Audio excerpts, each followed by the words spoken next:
what's really interesting is actually being careful to not overly index on empathy, which can kind of feed the negativity sometimes, but helping with reframing. When you say like a more emotional support, is it like an empathetic thing? Is it something you're like trying to be in front of?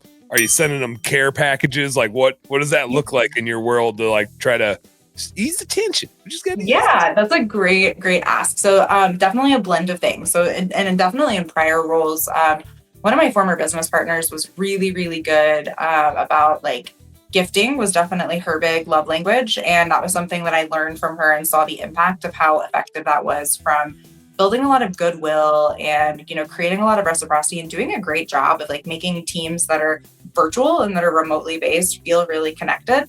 So definitely we would do things like care baskets. It was funny you mentioned the vitamin D. One year we sent all of our staff members the lights, the vitamin D lights during the winter season to help get through tax season. A little bit of, caramels, chocolates. This last Christmas, I sent baskets of chocolates to a lot of not just our clients and people that we work with, but members of my team and stuff like that.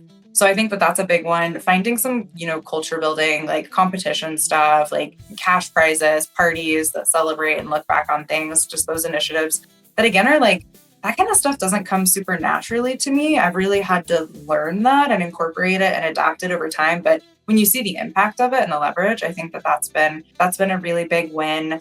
And I think like you mentioned, you asked as far as the managing to the emotional state, like empathizing, I think what's really interesting is actually being careful to not overly index on empathy, which can kind of feed the negativity sometimes, but helping with reframing. And this is a really big skill that I've, especially as we've kind of grown in our organizations, I'm like training managers and I'm training people who are supporting other members of a team and, talking to them about where it's appropriate to like empathize and then pivot and reorient or reframe how we're thinking about something to make us feel more empowered, right? In a situation and not feel like we're at the whim of what's happening to us. Or I find that like, especially with teams that are growing, like you've probably seen, and as technology changes and impacts how we're doing things, the name of the game for us in the last few years across business, but definitely in the accounting and tax space has been how effectively can we adapt to change? Like the business that we're running and how we're doing things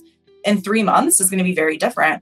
And so kind of helping to like change that narrative and update that narrative. So it's not, oh my God, all of these changes are happening to us all the time. And I don't feel like I have a sense of control into, well, we're updating in response to your feedback about what you didn't like. And this is the direct path to make that better. And here's a tool to make your life easier, and just kind of like empowering through that kind of narrative. Hey, home service heroes. Thank you guys so much for tuning into our home service happy hour content today. I sure hope you learned a little something, and I sure as heck hope that it was entertaining. If you did find it fun and entertaining, make sure you like and subscribe to the channel for more cool, fun, entertaining business content. And speaking of which, stay tuned. There's a little more here and a little more right here. Check it out.